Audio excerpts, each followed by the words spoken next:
Welcome to our last ever episode of Technically Edinburgh.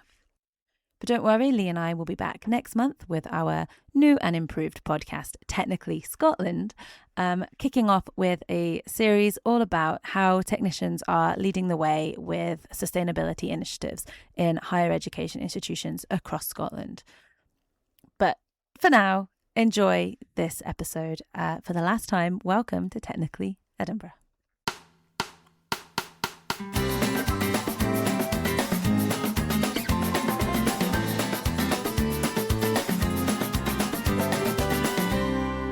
Welcome to Technically Edinburgh, the podcast for and about technicians at the University of Edinburgh. My name is Charli Corcoran, and our guest today is Fraser Massie. Fraser is a research technician at Edinomics. After completing his degree in biological sciences, he began his technical career as a junior technician, where he gained experience in metabolomics and automation. Now in his research technician role, Fraser continues to support projects while expanding his expertise in proteomics. Hi Fraser, thank you so much for joining us today. Hi, thank you for having me. I'm really looking forward to finding out what you do, what your role is. There were definitely some words I said there that I had no idea what they mean. So let's get into it then.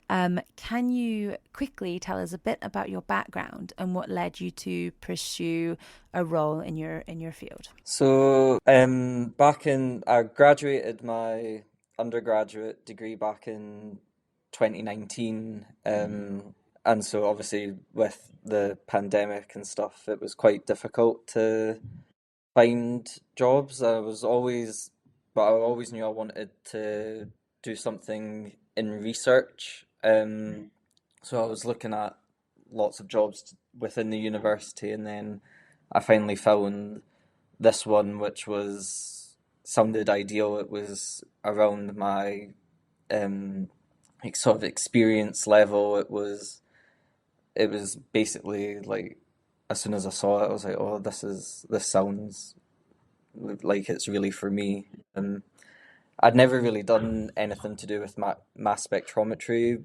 before, but it was great to learn it as well on the job. It's all been very, very interesting. So It's always nice when you see a job come up and you think, yep, I could do that. That's a good one for me. yeah. So what do proteomics and metabolomics mean? Can you just give us a bit of an idea of what your job is? What the facility does is, so we're a service provider. So anyone wanting to run metabolomics or proteomics experiments, they can come to us and we can run their samples.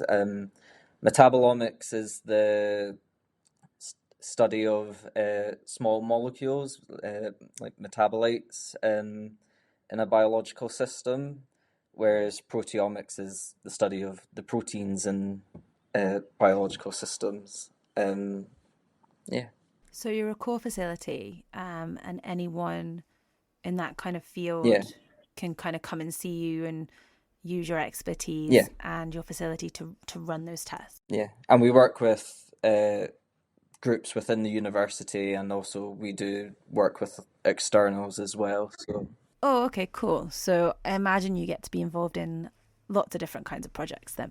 yeah, that is actually one of my favorite things about working in the facility, is just the variety of projects we get. You see so much interesting things, and because metabolomics and proteomics can be applied to lots of different aspects of biology, it's always really interesting to see all these different interactions. So can you tell us what your favorite project either is or has been? One that you're currently involved in or have been involved in the past? We've had a few metabolomics projects that are to do with mental health, and they've all been very interesting. And my research technician role currently is on the hub for metabolic psychiatry. So I'll be doing a lot with mental health going forwards as well. So, and that's always really interesting. there's so many things you just wouldn't consider, like mental health, that wouldn't even be on my radar. I would have thought you were going to say something like something to do with blood or, but mental health, that's so cool. It must be really interesting. What does a typical day look like for you? So again, it can be because there's a lot of different things to do. I wouldn't necessarily there's a typical day, so to speak, but like sort of things that I often do are preparing samples for the instruments. I I'm mostly responsible for running things on our gas chromatography system, so I'll prepare samples for that, run the instrument. I'll help maintain it as well, so I'll keep an eye, make sure things are like all the numbers are what they should be. Um, Basically just make sure everything's running okay. But there's other things as well, so like also general lab organization, which I also do lots of, keeping an eye on consumables, making sure they don't get too low, um, and just things like that as well. What did you say at the start there? Was it gas chromatography? Yes. What is that? So so our metabolomic systems, we've got liquid chromatography and gas chromatography, and it's so before it goes into the mass spectrometer, which measures accurate mass, it runs through the chromatography systems, which separates the molecules in a sample. So when the sample is injected into a column, and it's either carried through the column by liquid or gas. Um, and then as it runs through this column, uh, the molecules are able to separate out and they leave the column at different times, and so they hit the mass spec at different times, and it's how you can see, depending on the size of the molecule, you'll see the separation of the masses on your spectrum. Oh, okay. And does it require a lot of maintenance for that? Um, the Not a lot. Um, We have we have preventative maintenance on them every year. An engineer comes in to make sure they're all working okay, but they're often quite stable. There has been some times where if something big goes wrong, then we usually get an engineer in to, because that requires it to be opened up and stuff. But um, yeah, the in particular the gas chromatography system's very stable. It's I think you said when we were talking about working on lots of different projects that you really like that bit. But what is your favorite thing about your current role? Is it the different projects, or is there anything else specifically that you like? yeah, it's definitely seeing all the different projects we get. I also think when you're analyzing small molecules like this, I also think it's quite cool to think like something we're seeing something so tiny being detected. Um, I always think that's really cool as well. Do you do any training of the researchers that come through, or do they just hand you the samples and you run them and do the analyzing? It often depends on the researcher that's working with us. I have sometimes they just so they have an understanding of what's being done to their samples. We will often walk them through um, the process of it as well. So my line manager will often have meetings with them beforehand as well, and she'll explain things as well. But yeah, if they're wanting a walkthrough of the process in the lab as well, then yeah, we do show them. Okay, so it says in my notes, and I have to ask because it sounds so interesting, that you use something called the Agilent Bravo liquid handling robot.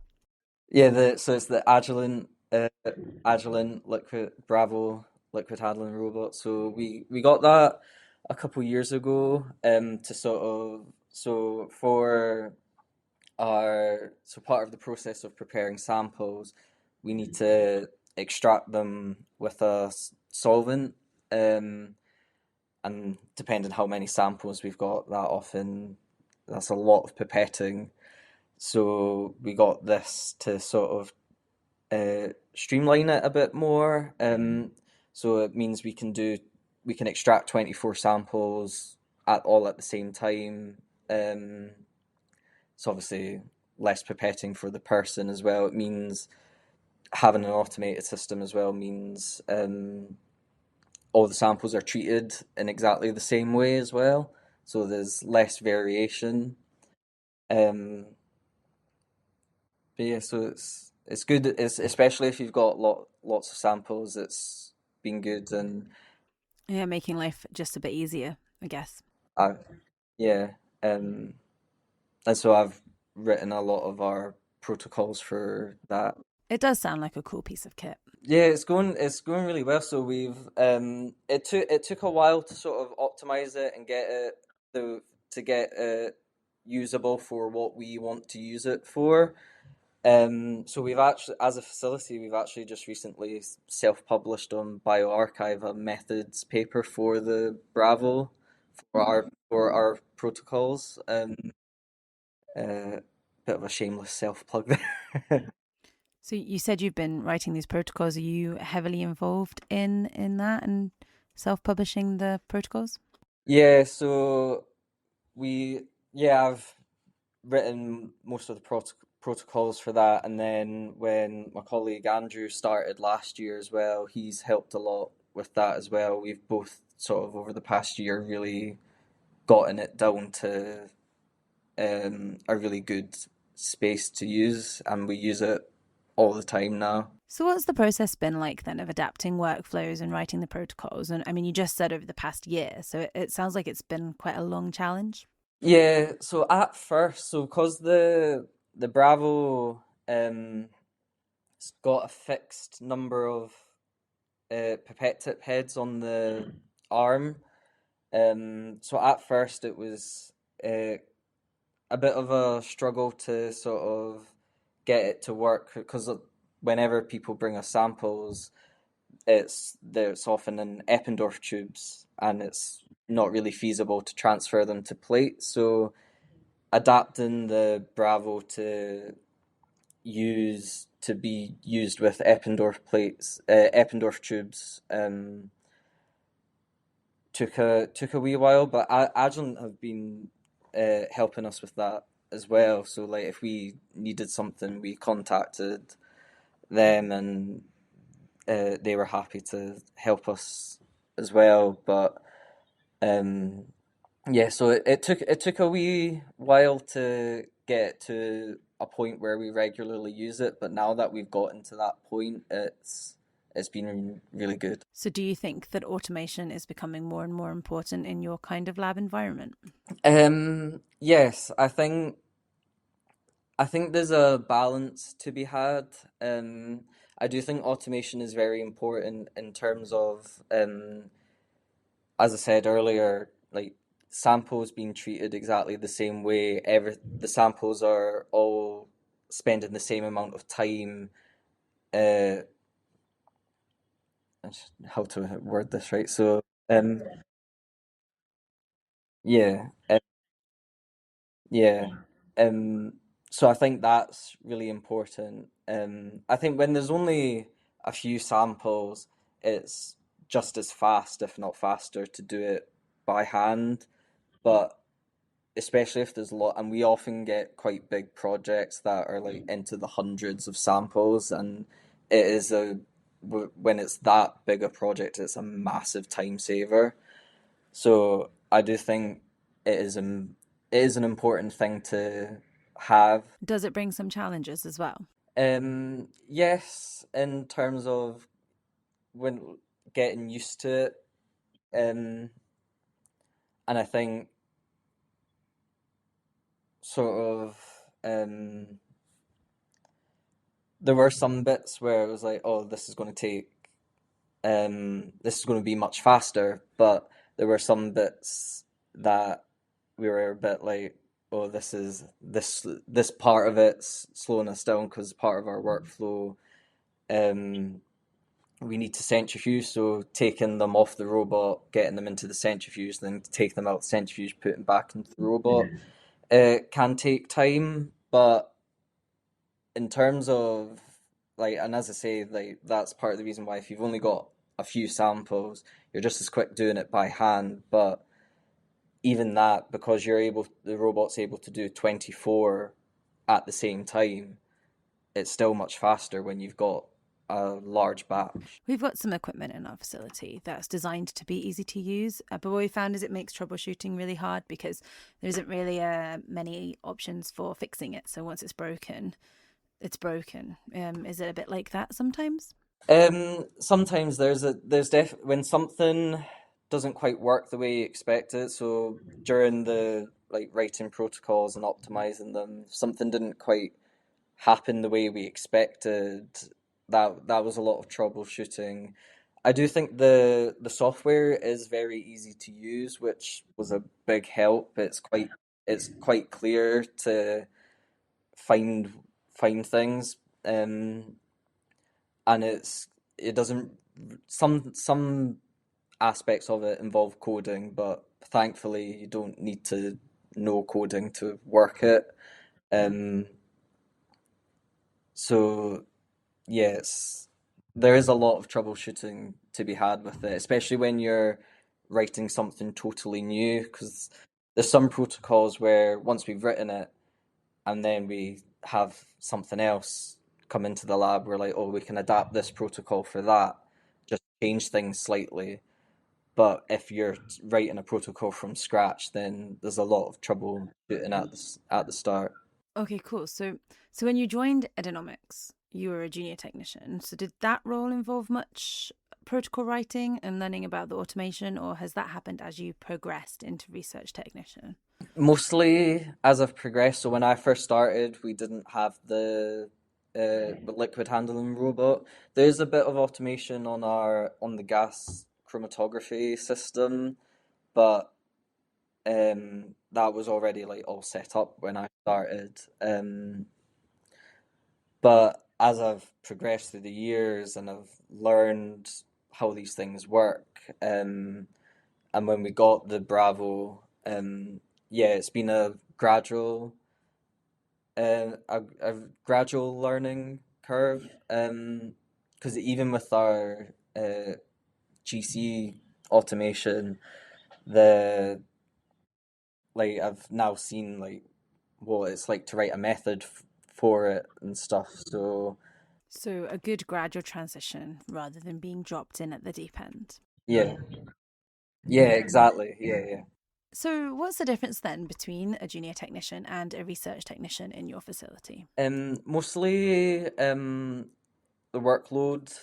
I definitely say particularly when I first started as junior technician, it was mostly sort of your general lab duties like making sure glassware's cleaned and just preparing the samples rather than actually running them on the instrument. If anything was going wrong, I would go to someone instead of uh, troubleshooting myself. So as I've learned these skills, I've taken on more and more responsibility. And then when I was moved to the research technician role, um, I was able to start taking on more responsibility as well. So it's mostly that.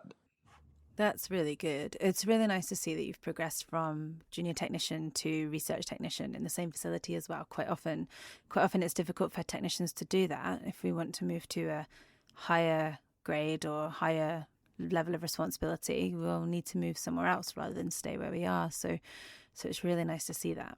Yeah, and it was the other good thing was my line manager Tessa, she the research technician role because it's on a grant funded project, and she was able to get me onto that. That was the sort of a big help in terms of being able to stay within the facility. Because my junior technician role was only for 3 years. So when that was coming to an end, Tessa was really determined to get me onto a new contract within the facility. So that was really good. She was being really supportive as well. So, as a research technician, then are you focused more on one specific project? So I still work with lots of different ones.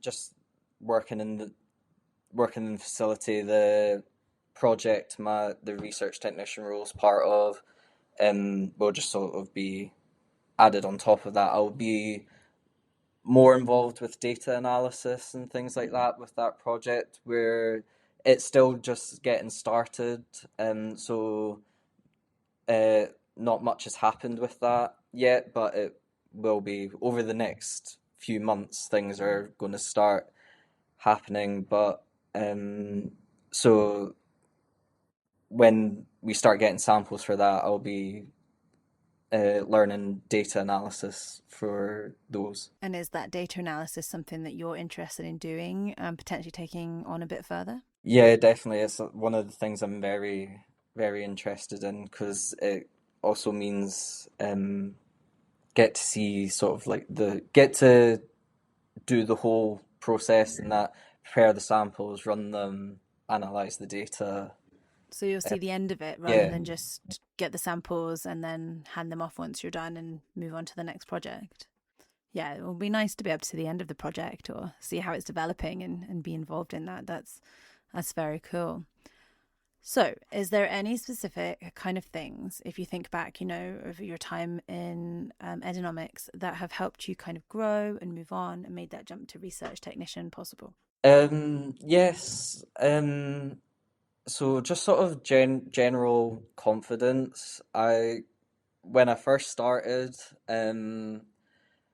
because I'd never really done anything to do with mass spectrometry before, I did sort of feel like I had a bit of imposter syndrome, for a wee while. But obviously, as I've learned things, and it's also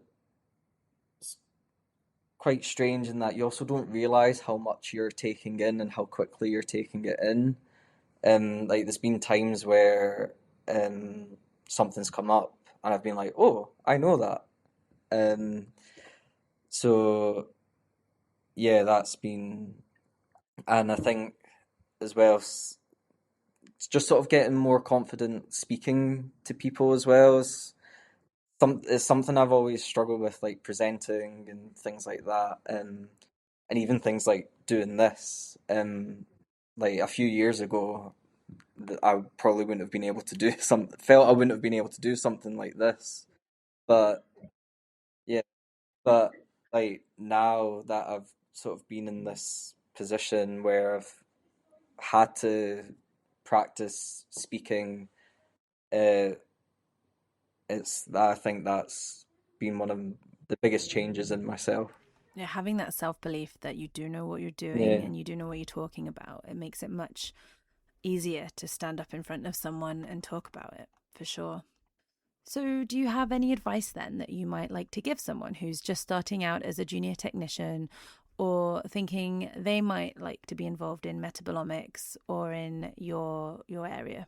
Um, don't panic. It looks complicated. It looks complicated. And it is, but you will learn it as well. Like it seems a lot, but once you take a step back and like just think, right, I can do this, then yeah.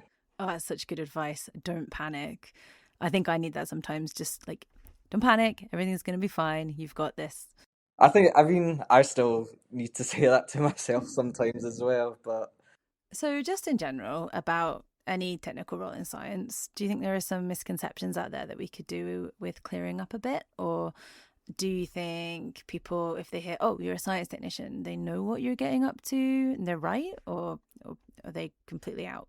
um I'm not too sure about misconceptions. I think a common misconception maybe is technicians really, especially um, people who've only gone through something like an undergraduate degree, all you really hear about technicians doing in that is sort of preparing things for an experiment.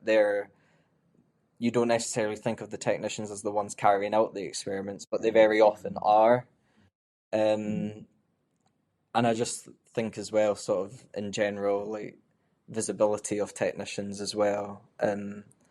So something that, again, Tessa's really supportive in is making sure if like my colleague Andrew or I have contributed significantly to a project is getting us as authors on papers. Yeah, it's good to make sure that you're getting the recognition for the work that you're doing. Yeah. I think sometimes it can be a bit awkward to have that conversation, or at least feel like it could be a bit awkward to have that conversation. So it's really good that your manager is willing to put that for you guys out there and make sure you're getting that recognition. Is that something that's always been good, or has it gotten better since you've started? Do you think it's going to continue to get better? What do you think? I think it's been slow, but I don't know if it's more of a me being more aware or if it is getting better. But from when I first started, yes, I do think it has been getting better. Like especially with things like the Technician Week and obviously things like this podcast as well. I do think it's because technicians are becoming more visible, which is a great thing. One thing that's very clear since I started doing this podcast is, a technician doesn't mean the same thing to you as it means to me. We're both technicians, but we do vastly different jobs, and just the scope of different technical jobs out there is incredible. And I think, like, when I was saying about misconceptions, like, I think quite a lot of them in the public eye is just, or people who don't have much exposure to technicians just think, we're technicians, lab coat, pipette, and that's pretty much it. But it's so different to that. I will admit, obviously, being in this sort of science space for so long, I thought that as well. I think it wasn't until like the first Technician Week and they talked about it, I've really realised sort of the scope of what technician means as well. Yeah, and pretty much everyone I've spoken to as well, when I've asked, same as you did when I asked what's your typical day, like people are like, no, I don't really have one, and that seems like a really common theme for technicians. So much going on out there. Because technicians do so much. So if you could go back to when you started, I don't know, university or the role, or just tell yourself one thing, what might you tell yourself? It could just be don't panic again. That's fine. Oh, yeah.